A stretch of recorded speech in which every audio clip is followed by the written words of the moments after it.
one waitress, one arrogant millionaire, and a grand piano. What started as a cruel attempt to humiliate her turned into a moment that silenced the room and shattered egos. She used only her talent to turn the tables, and you won't believe it. La Fontaine, a classy restaurant nestled in the center of Ridgefield, South Carolina, was bustling with chatter on a warm Saturday night. An atmosphere of sophisticated decadence was produced by the sound of glasses clinking, servers' gentle footfall, and the subtle jazz notes played on a corner piano.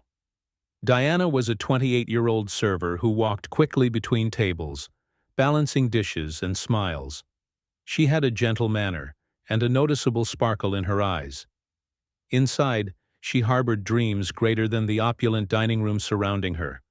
But to most Samuel, she was just another face in uniform. Diana's love was music, not table service. The piano had been her haven since childhood, a place where she could express all of her emotions, including happiness, sadness, and unsaid thoughts. However, dreams do not cover expenses.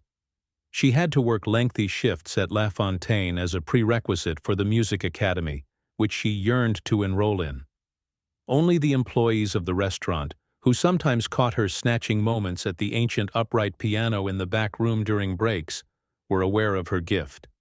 As the evening rush subsided that evening, Derek Langston entered via the open door.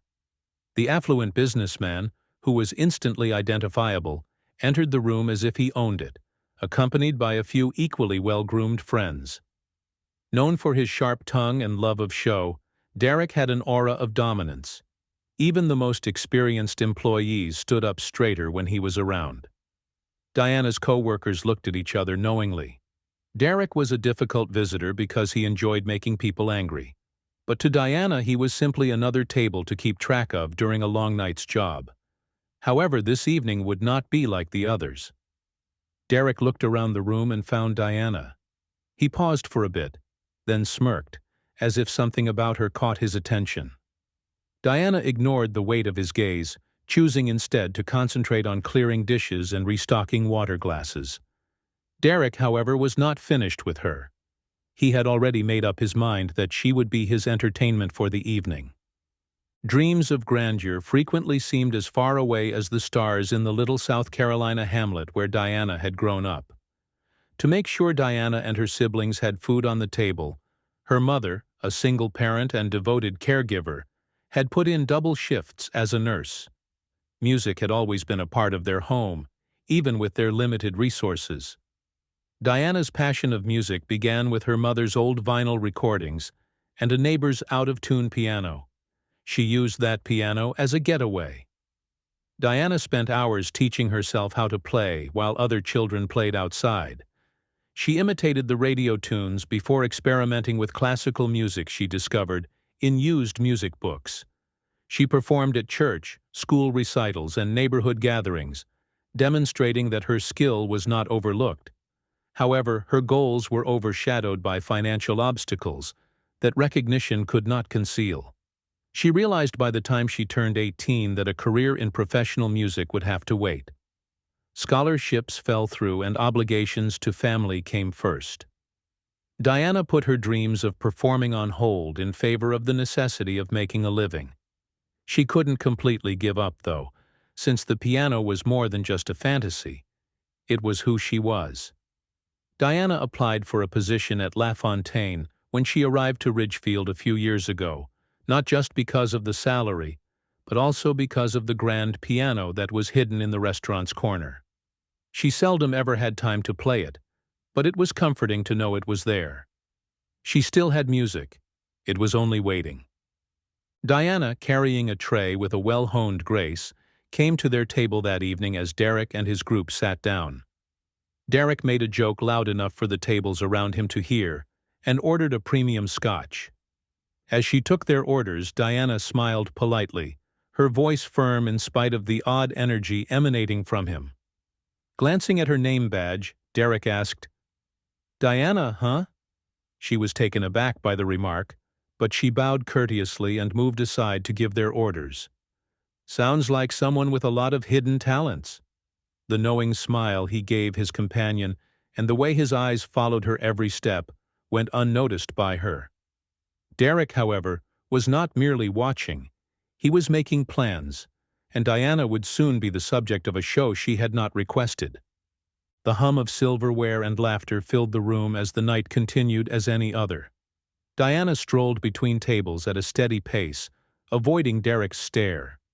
She had previously dealt with challenging clients, but something about him felt different. Not just impolite, but cunning. She felt uncomfortable in a way she couldn't quite get rid of, as his presence hung over her like a shadow. Derek had begun his act by the time the appetizers were arrived, but it was not the type Diana had anticipated. Holding court at his table, he bragged about his accomplishments and made fun of those who lacked ambition. Other diners gave him irritated looks while his crew obediently laughed. Diana made an effort to concentrate on her work, but Derek surprised her by bringing a bottle of wine back to his table. He interrupted her in the middle of her statement, saying, "Tell me, Diana," his voice piercing the background, "what do you do when you're not carrying plates? Surely a young woman like you has dreams."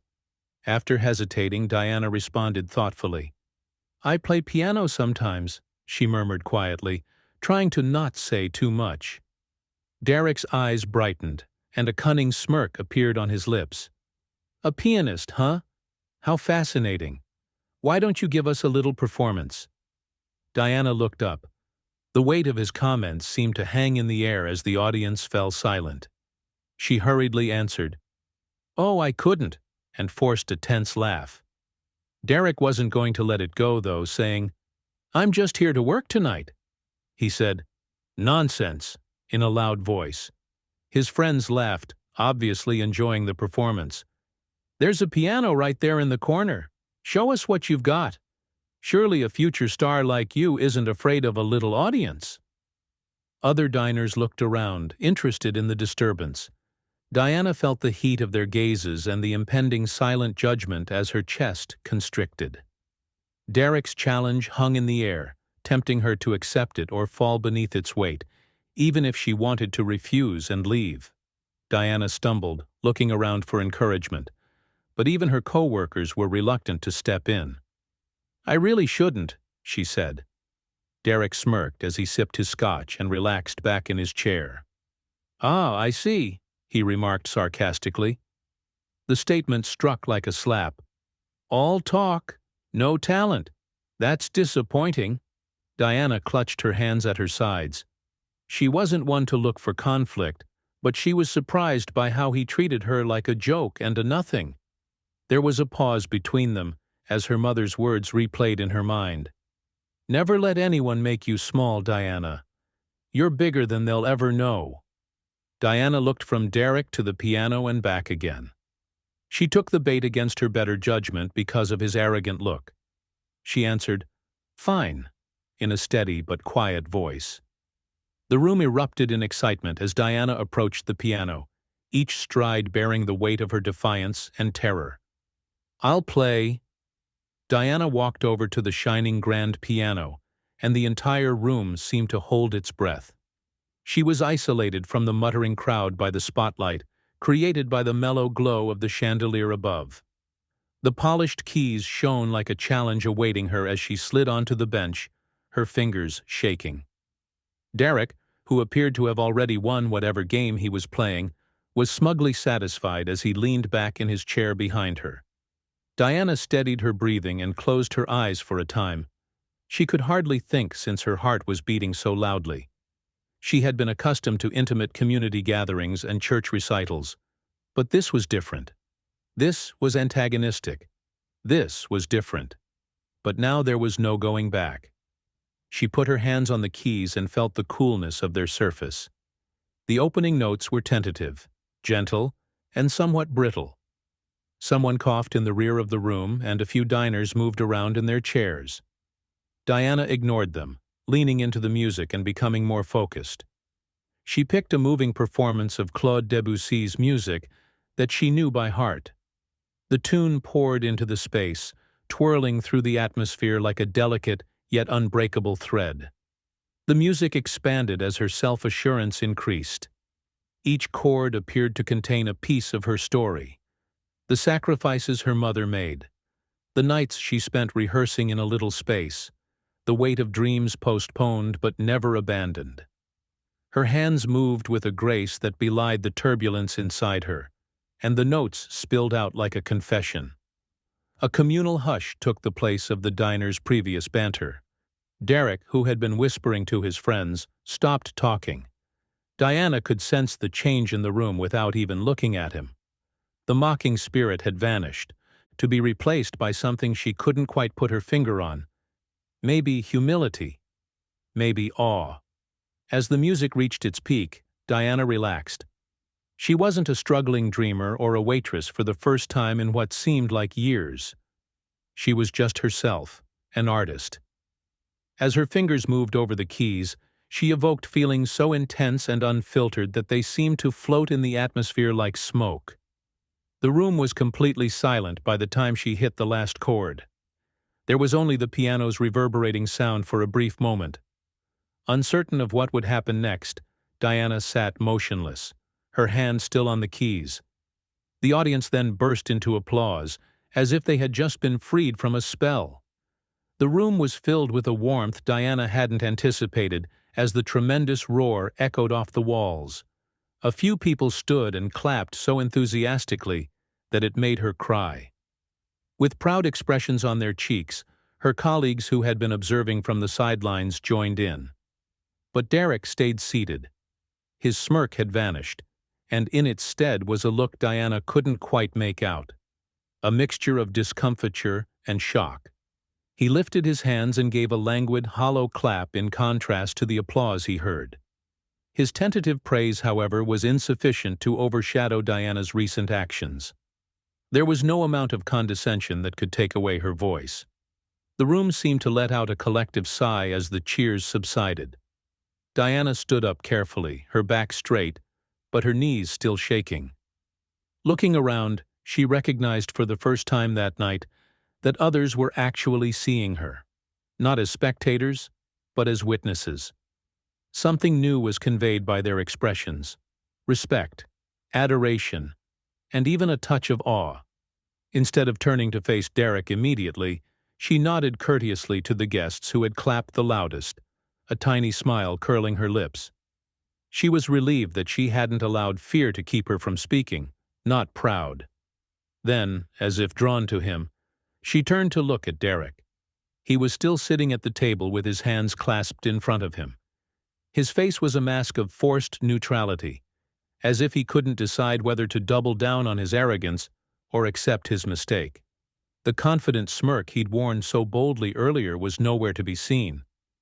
Derek chuckled faintly, but not with the customary swagger, and finally remarked, "Well," shattering the fragile silence that had descended upon the room with a voice louder than necessary. "That was unexpected." The remark hit like a dull thud. "I suppose talent really does come from the most surprising places." His friends looked at one another awkwardly, not knowing whether to laugh or not. Diana studied him with a small inclination of her head. His incapacity to really inhabit the moment made his words, which were intended to be an olive branch, hollow. Diana said, "Thank you," in a steady, thoughtful tone. Her speech lacked warmth, but it also lacked animosity. She had no intention of allowing him to drag her back into the inferiority he had attempted to enforce. Any reply she may have offered had been overshadowed by her performance.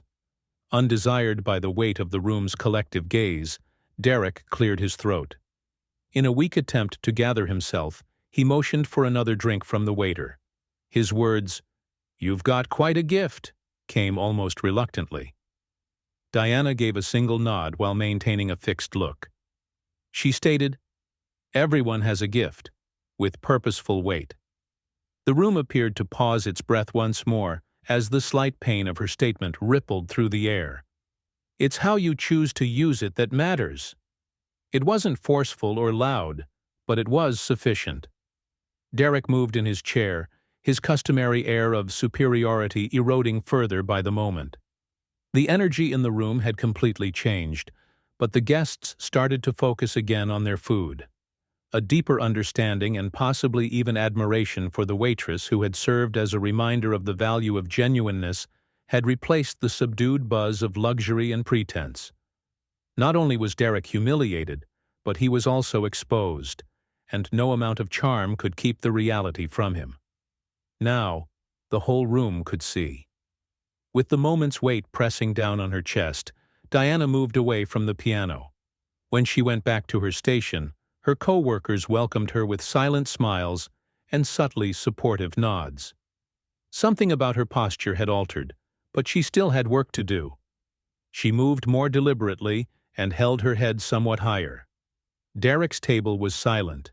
His group, who had previously laughed heartily at her expense, now avoided eye contact and spoke in a muted tone. Only an uneasy silence remained where the swagger that had previously filled their corner of. The diner had vanished. Diana felt lighter, yet the night went on. Her confidence blossomed in a way she hadn't anticipated, and every step she took around the dining room felt more intentional. Samuel paused her as she cleared plates and refilled glasses to say hello. One older woman said, "You're incredible," as Diana sat down with a coffee cup. "Keep going," said another man. "I don't think I've ever heard anything so moving." With gentle humility and a heart full of appreciation, Diana thanked them, saying, "You've got something special. Don't let anyone tell you otherwise." These weren't only words of praise. They were affirmations of all she had strived for and all she had envisioned becoming. But Derek wasn't quite so polite. He glanced up at her with a look that hovered between reluctance and annoyance as Diana came to his table to present the check. He said, "You've made your point," in a hurried voice. Diana halted and looked him in the eye, saying, "No need to rub it in," she said. "It was never about proving anything to you," in a cool but strong tone. Derek had no answer to the statement. "I just wanted to play." His once dominant demeanor was diminished to an ungainly walk as he fidgeted with his glass. Everyone at the table was aware that the balance of power had radically changed. One of his friends, a younger, gentler-mannered man, glanced at Diana as Derek scrawled his signature on the check and said, "You were amazing, truly." Diana was taken aback by the earnestness in his voice, and for a brief instant she saw a glimmer of humanity in a group she had dismissed as shallow. She smiled slightly and said, "Thank you," before turning to leave. As the evening came to a close, Derek and his company made their customary dramatic departure, but instead made a fast getaway. Diana did not feel triumphant or resentful as she watched them leave. Derek was no longer on her mind. She was already focused on the next move. Her rent was paid and she had some extra money left over for piano lessons she had been putting off, thanks to the remarkably wonderful tips she received that evening. Diana felt a sense of certainty that she hadn't experienced in years as she locked up and headed home, the fresh air filling her lungs. She was more than simply a waitress and a dreamer. She was an artist, and nothing could take it away from her. Not ridicule, not financial hardship, not fear. But as she went, her mind was focused on the future, where her dreams felt closer than ever, rather than the fight of the previous night. Diana sat on her ancient upright piano's worn bench in her tiny apartment, running her fingers over the keys. It didn't matter if it didn't have the same richness or clarity as the grand piano at La Fontaine. Her heart was the source of the song, as always. Not only did she experience a moment of triumph that night, but she also came to the knowledge that she didn't need to conceal or defend her skill. It was sufficient, and it belonged to her. The incidents at the restaurant became somewhat of a local legend in the days that followed. Word spread after Samuel, who had seen her perform, told the story. A music producer from Nashville who had been dining with Diana that evening called her a few days later. He was giving her the opportunity to record a demo, which was a step towards something she had only dared to dream of, but not fame or money. Diana consented because it seemed like a door opening, one she wasn't scared to step through, not because she thought it would instantly improve her life. She had allowed doubt and worry to breathe falsehoods into her head for years, telling her that her aspirations were too lofty and that she wasn't enough. However, she now realized that her greatest talents were her genuineness and resilience. Derek Langston's incident served as a reminder of the value of integrity, in addition to being a humiliating event that ended in success. Despite his money and confidence, Derek had nothing to make her feel less. He stood for every doubtful voice she had ever heard, and she silenced him using only the skillfulness of her art. Diana's message to everyone who saw her story was unmistakable. Never let anyone else to determine your value. There are many Derek Langstons in the world who, in an attempt to feel powerful, project their fears onto other people. However, real strength comes from remaining true to yourself and allowing your emotions to override their mockery. Diana grinned as she put her hands on the worn wood and closed the piano lid. Although her trip was far from over, it felt like it had started for the first time. How about you? Which dream have you been putting off due to uncertainty or fear? Now is the time to push ahead. Don't wait for someone like Derek to test you. If you were moved by Diana's story, please subscribe for more inspirational tales of tenacity and success. It might be your tale next.